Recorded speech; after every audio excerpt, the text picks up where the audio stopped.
Itu saya undang ke atas Pak Yosua Taka. Mari Pak. Tepuk tangan teman. Saudara pasti tahu hari Senin kemarin, tanggal berapa itu Pak ya? 24 Oktober kemarin kapal cepat Cantika menuju Alor tenggelam. Dan beliau adalah seseorang yang selamat dari peristiwa itu. Sendiri Bapak Yosua, di Bapak nama lengkap siapa, kerja di mana, tinggal di mana, beristri, berapa anak. Mari silakan Pak. Baik, salam. Salam. Saya akan memperkenalkan diri. Nama saya Yosua Taka, sarjana hukum. Saya bertugas di Polda NTT. Saya mempunyai seorang kakak perempuan yang bertugas sebagai seorang hamba Tuhan, seorang pendeta di Jakarta. Dan bapak saya adalah majelis jemaat di Gereja Peniel Sikumana. Saya berkeluarga, istri saya sudah meninggal. Saya beralih dari agama Kristen ke agama Islam sejak 13 tahun yang lalu. Oke, jadi beliau menikah dan punya anak Bapak ya? Ya, istri masih hidup? Sudah meninggal. Sudah meninggal. Boleh Pak cerita 13 tahun yang lalu, apa yang membuat Bapak mengambil keputusan membelakangi Yesus? Ketika saya mencintai seorang manusia melebihi Tuhan saya sendiri, Tuhan yang membesarkan saya, Tuhan yang menjaga saya dari kecil sampai besar, disitulah malapetaka dan disitulah kesengsaraan baru dimulai. Jadi 13 tahun lalu Bapak memutuskan membelakangi Yesus. Ya. Dalam 13 tahun apakah Tuhan pernah berbicara untuk Bapak kembali? Berulang-ulang kali, beribu-ribu cobaan datang, tapi saya masih bersikeras. Termaksud Tuhan menunjukkan kematian istri saya di depan mata saya sendiri. Tapi tetap tidak mau kembali. Tetap tidak kembali. Jadi 13 tahun Bapak membelakangi Tuhan sama sekali. Saya membelakangi Tuhan dan saya juga salah satu orang yang termaksud paling membenci orang Kristen waktu itu. Sedangkan saudara saya Kristen semua. Apa yang terjadi tanggal 24? Tanggal 24 Oktober 2022 saya harus bertugas ke Alor. Pada saat itu saya sedang di luar, tiba-tiba asap hitam datang dan saat itu saya bingung. Saya harus bagaimana? Karena di atas saya api, di bawah saya laut. Dan saya termaksud orang yang sama sekali tidak bisa berenang. Disitulah saya kembali mengingat saya harus buat apa di sini. Saya sudah gantung di situ. Disitulah saya putuskan, saya serahkan seutuhnya jiwa raga saya kembali kepada Tuhan sambil memohon belas kasihan Tuhan. Saya bilang, Tuhan, tidak ada lagi yang lain yang saya harapkan. Hanya di dalam tangan Tuhan saya serahkan. Setelah itu saya langsung lompat. Tanpa berpikir kapal masih jalan itu saya sudah lompat. Sudah lompat. Terus diceritakan Pak. Setelah lompat saya diberikan ketenangan di dalam air. Setelah itu saya berenang menuju ke ada pelampung yang dari kapsul hitam itu yang membentuk seperti kolam renang anak-anak. Tapi kami yang laki-laki itu membentuk lingkaran, tidak naik di atas. Di atas itu hanya ada ibu-ibu dan anak-anak. Itu berlangsung sampai jam 3 sore. Dari jam 12:30 sampai jam 3 sore. Jadi jam 12:30 sampai jam 3 sore. Ya, sekitar 2 jam lebih itu kami berusaha bagaimana secepat mungkin untuk sampai ke darat. Karena kalau sudah sore itu meeting harus pukul kembali, berarti kami akan hanyut ke tengah. Disitulah kami berusaha, tapi setelah sampai di pertengahan ternyata arus sudah pukul balik. Dan disitulah kami pasrah karena tidak bisa lagi. Apa yang menjadi titik balik Bapak di tanggal 24 di peristiwa itu? Kembali kepada Tuhan. Titik balik saya ketika sekitar pukul 5 sore di tengah itu laut. Masih di laut, tengah masih laut. Di laut. Jadi jam 1 sampai jam 5. Iya, masih di laut. Jadi ombak mulai besar dan kami sudah tidak berdaya. Kekuatan untuk berbicara pun tidak bisa. Saya memutuskan, saya mengikat kaki saya sama tangan saya di sekitaran tali. Saya berpikir kalaupun saya mati, keluarga saya pasti cepat temukan jasad saya. Di situ saya cuma berdoa, saya cuma angkat hati, saya mau kemana sekarang? Saya mau kemana? Mau kepada siapa saya berseru? Sebenarnya saya malu berseru kepada Tuhan. 13 tahun lu hianati saya, sekarang lu mau apa? Kan begitu.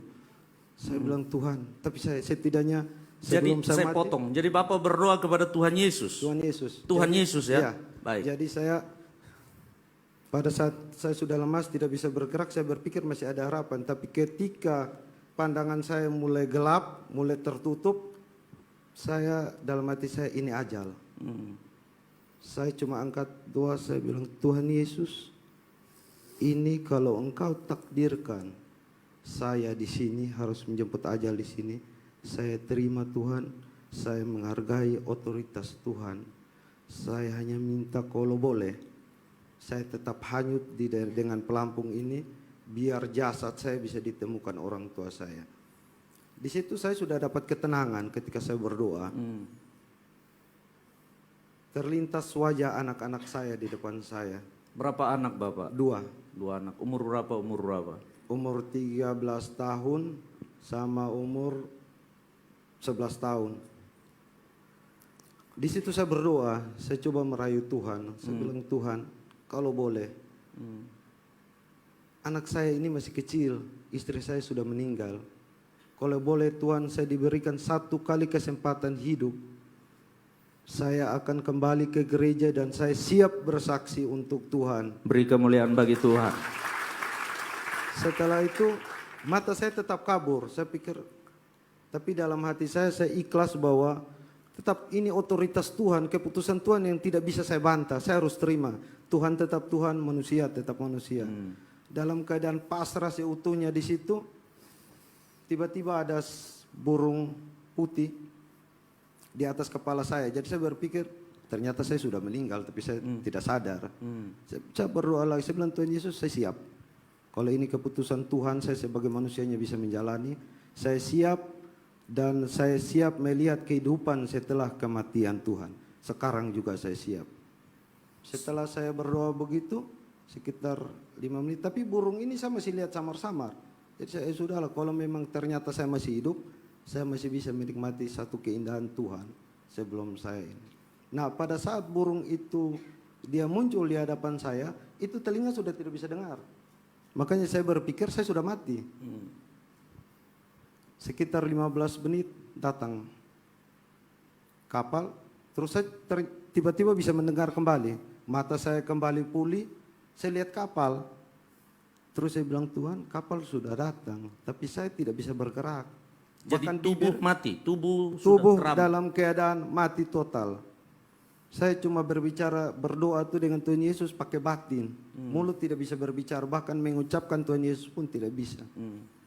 Jadi saya melihat kapal, yang saya cari duluan itu burung. Yang saya cari itu burung. Ini burung. Oh, ternyata masih ada. Saya pikir saya punya halusinasi. Jadi saya bilang, Tuhan Yesus, kasih saya sedikit kekuatan supaya saya bisa berpindah dari tempat ini ke Speed Basarnas. Setelah itu saya percaya bahwa doa saya dijawab karena saya sudah bisa melihat. Saya goyang kaki saya pelan-pelan. Oh, ternyata bisa kiri kanan, bisa. Saya mulai percaya untuk buka kembali ikatan tangan yang sudah saya ikat di pelampung itu.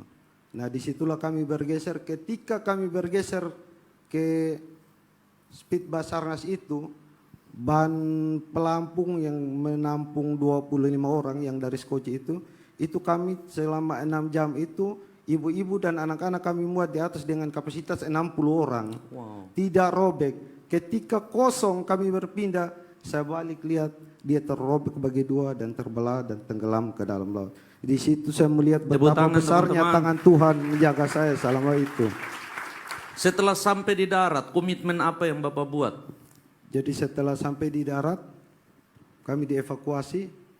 Itulah kekuatan yang dari Tuhan. Dokter mau opname, saya bilang, dokter, saya tidak butuh obat, saya lapar, saya butuh makan. Tidak bisa Pak, harus berobat. Saya bilang, tidak bisa, saya sehat. Sampai saya ditensi 2 kali, tensi saya normal semua, luka badan pun tidak ada lecet. Ketika ketemu keluarga saya yang pertama kali saya sampaikan di keluarga besar saya bahwa saya mau ke gereja dan siap bersaksi untuk Tuhan. Beri kemuliaan bagi Tuhan. Adakah cara orang untuk membatalkan komitmen Bapak kembali kepada Yesus? Jadi ketika ditelepon anak saya, karena anak saya muslim semua, ditelepon anak saya yang bungsu yang dari Alor. Bapak, Bapak mau masuk gereja. Bilang Bapak mau ke gereja lagi. Saya jawab dengan tegas, iya. Bapak sebenarnya sudah mati. Hanya karena mengingat kalian. Bapak memohon di Bapak punya Tuhan. Bapak meminta 1 kali kesempatan hidup. Dan itu dikasih. Dan perjanjian Bapak dengan Tuhan Bapak tidak mungkin Bapak ingkari hanya karena manusia siapapun. Dan saat ini juga Bapak lebih mencintai Tuhan Bapak daripada anak, orang tua maupun siapapun juga. Beri kemuliaan bagi Tuhan. Jadi Bapak memutuskan bahwa tidak ada yang bisa lagi merebut Bapak dari Tuhan. Tidak ada. Tidak ada. Siapapun dia tidak Tidak bisa. ada. Bapak akan terus mencintai Yesus selama-lamanya. Saat ini Apa pun- komitmen Bapak mulai sekarang ke depan? Saya akan tetap bekerja buat Tuhan. Setiap doa saya cuma minta Tuhan pakai hidup saya. Apapun akan saya tinggalkan. Mau pekerjaan, mau orang tua, mau anak. Karena saya tahu cuma Tuhan Yesus yang paling penyayang. Amen. Ketika kalau Beri engkau kemuliaan. mencintai manusia melebihi Tuhanmu, Tuhan akan mengambil itu semua daripadamu. Yakin dan percaya. Ketika engkau mencintai Tuhanmu lebih dari apapun, Tuhan akan menambahkan berkali-kali lipat. Amin, amin, amin, amin. Pelajaran yang luar biasa teman-teman.